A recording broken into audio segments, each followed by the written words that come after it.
দুষ্কৃতীদের ছোড়া পাথরে আহত রেলযাত্রী, ঘটনায় চাঞ্চল্য। নির্বিকার রেল, আরপিএফ ও জিআরপি। আহত রেলযাত্রীর পরিবারের আর্থিক ক্ষতিপূরণের দাবি, পাশাপাশি নিরাপত্তা জোরদার করারও দাবি। ঘটনাটি ঘটেছে দক্ষিণ ২৪ পরগনার মল্লিকপুরে। শনিবার সকালে শিয়ালদহ দক্ষিণ শাখার মল্লিকপুর স্টেশনে ঢোকার আগে আপ নামখানা লোকাল ট্রেনের গেটের কাছে দাঁড়িয়ে থাকা রেলযাত্রী মিঠুন মণ্ডলের মুখে একটি পাথর লাগে। পাথর লাগার সাথে সাথে মিঠুন মাথা ঘুরে চলন্ত ট্রেন থেকে রেল ট্র্যাকে পড়ে যাচ্ছিল। পাশে থাকা বন্ধু ও অন্যান্য রেল যাত্রীরা তাকে ধরে নেয়। মল্লিকপুর স্টেশনে ট্রেনটি ঢোকার পরে গুরুতর আহত মিঠুনকে নিয়ে মল্লিকপুর স্টেশনের টিকিট কাউন্টারে রেলকর্মীদের কাছে মিঠুনকে নিয়ে গিয়ে সাহায্য চান মিঠুনের বন্ধু ও অন্যান্য রেল যাত্রীরা ও তার বন্ধুরা। কিন্তু অমানবিক রেলকর্মীদের কোন সাহায্য না পেয়ে মিঠুনকে নিয়ে মল্লিকপুরে হরিহরপুর ব্লক প্রাথমিক স্বাস্থ্যকেন্দ্রে নিয়ে যাওয়া হয়। তার মুখের আঘাত গুরুতর হওয়ায় চিকিৎসকরা চিত্তরঞ্জন হাসপাতালে তাকে রেফার করে। মিঠুনের মুখের উপরের পার্টটির ৩টি দাঁত পড়ে গিয়েছে। আরও 4টি দাঁত নড়বড়ে অবস্থায় রয়েছে। মুখের উপরে ঠোঁটে 7খানা সেলাই পড়েছে। কে বা কারা কি উদ্দেশ্যে রেল যাত্রীদের লক্ষ্য করে পাথর ছুটল বা ছুঁড়েছে তা এখনও পরিষ্কার নয়। কিন্তু প্রশ্ন উঠছে রেল যাত্রীদের সুরক্ষা নিয়ে।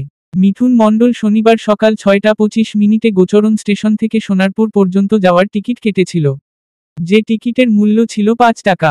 মিঠুন মণ্ডল দীর্ঘদিন ধরেই মল্লিকপুর স্টেশনে নেবে নির্দিষ্ট গন্তব্যে দিনমজুরের কাজ করতে যায়। হঠাৎ করে এরকম আঘাত পাওয়ায় বাড়িতে কতদিন বসে থাকতে হবে সে জানে না। দিনা আনে দিন খায় মিঠুনের পরিবার চিকিৎসার খরচ জোগাতে হিমশিম খাচ্ছে। কিন্তু এখনও রেল কিংবা সোনারপুর জিআরপি বা সোনারপুর আরপিএফ এর তরফ থেকে মিঠুন বা তার পরিবারের সঙ্গে কোনো রকম যোগাযোগ করা হয়নি। মল্লিকপুর স্টেশনে থাকা রেল কর্মীদের ঘটনা কথা জানানোর পরেও কেন এত অবহেলা তা নিয়েই প্রশ্ন উঠতে শুরু করেছে। সোনারপুর জিআরপিতে অভিযোগ করার সিদ্ধান্ত নিয়েছে মিঠুনের পরিবার। মিঠুন অসুস্থ থাকায় এখনও পর্যন্ত তারা অভিযোগ দায়ের করতে পারেনি।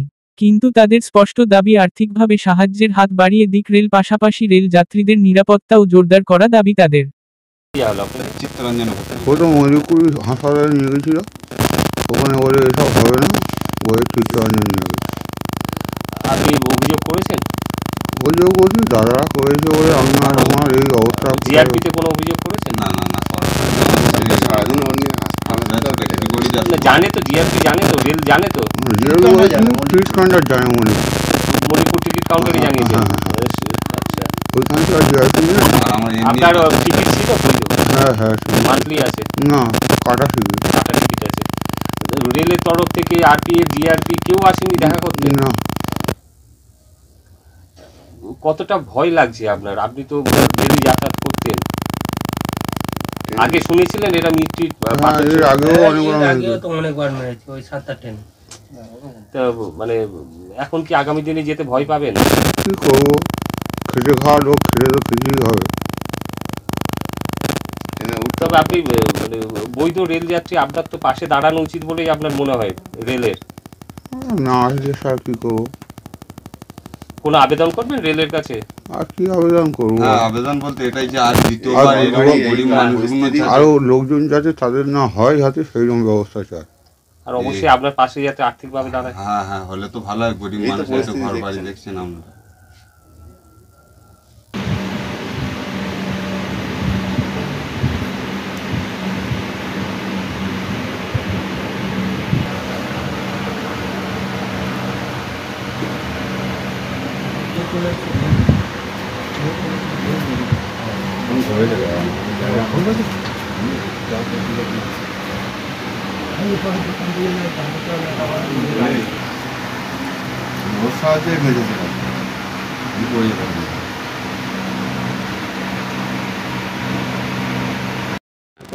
কাল মানে কি ঘটনাটা ঘটেছিল? কটার ট্রেনে যাচ্ছিলেন? এমনি আমাদের চরণের 6টা 45-এর ট্রেনটা, ওই ট্রেনটা আমরা প্রত্যেকদিন রেগুলার যাতায়াত করি, ঠিক আছে।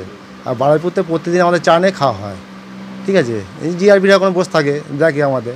এবার ঠিক বারুইপুর থেকে মল্লিকপুর ছেড়ে যেতে ঠিক রেলগেটটা ক্রস করে স্টেশনে ঢোকার মুখে ওই ওখান থেকে পাথরটা ছুঁড়ে মেরেছে। এবার ও বলছে আমাকে যে যেন আমার গায়ে চা পড়ে না। আমি ঠিক আছে পড়বে না, ভেতর ঢুকে আমি খাই বলে খেতে খেতে হঠাৎ করে ওর মনে হয় ক্ষয় ছুঁড়ে মনে হয় মেরেছে। মারার পরে এবার পড়ে যাচ্ছিলো। হঠাৎ করে আমি ট্রেনে ঢুকে না নিতাম তো নিশ্চয়ই পড়ে যেত, ওখান থেকে লাইনেই পড়ে যেত, লাইন ট্রেনে। তারপর ওখান থেকে লেবে আমরা মল্লিকপুর হাসপাতালে গেলাম। ওখান থেকে যাওয়ার পর ওর মেসোর কাছে কাজ করে, মেসো এলো, তারপর মেসোর কাছে হ্যান্ড ওভার করে দেয়, তারপর আমরা গেছি। হ্যাঁ, ওরাই নিয়ে গেছিলো দাদারা, ওদের ফোন করেছিলাম, ঠিক আছে। মানে কতটা ভয় আছেন আপনারা তো রেগুলার দেখো ওইভাবে তো রেগুলার তো যেরমভাবে যায়, এর আগে তো অনেকবার হয়েছে, ঠিক আছে। এটা যদি কোনো স্টেপ না নেয়, এটা তো আমার না হয়ে ঝাড়কের তো হতে পারতো না। এর মধ্যে একটা তো প্রতিবাদ না করলে জিনিসটা তো খারাপ দাঁড়ায় এখানে। আপনারা অভিযোগ করেননি এখনো জিআরপিতে? কালকেরে শনিবারে বাজার সকলার তারা ছিল, যার কারণে ওনার হচ্ছে মেসোর কাছে হ্যান্ড ওভার করে দেয়, যার কারণে আমাদের শনিবার করে কোম্পানির চাপ থাকে, তো যার কারণে আমাদের চলে যেতে হয়। অভিযোগ করবেন? হ্যাঁ, এই ওখানে তো আমরা গেছিলাম টিট কাউন্টারে বললাম, উনি বলছে যে বারুইপুর জিআরপি অফিসে যেতে হবে।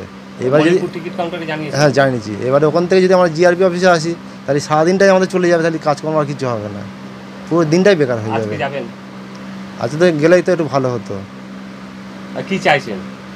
চাইছি তো যে মোটামুটি দেখেন, এরা তো দিন আনে দিন খায়, ঠিক আছে, যদি কিছু যদি পায় সাহায্য, এটাই তো ভালো হয়। আর নিরাপত্তা কি আরো বাড়ানো উচিত? হ্যাঁ, আরও তো দরকার, নিরাপত্তা অবশ্যই দরকার। মল্লিকপুর এমনি সব থেকে খাতারনাক জায়গা।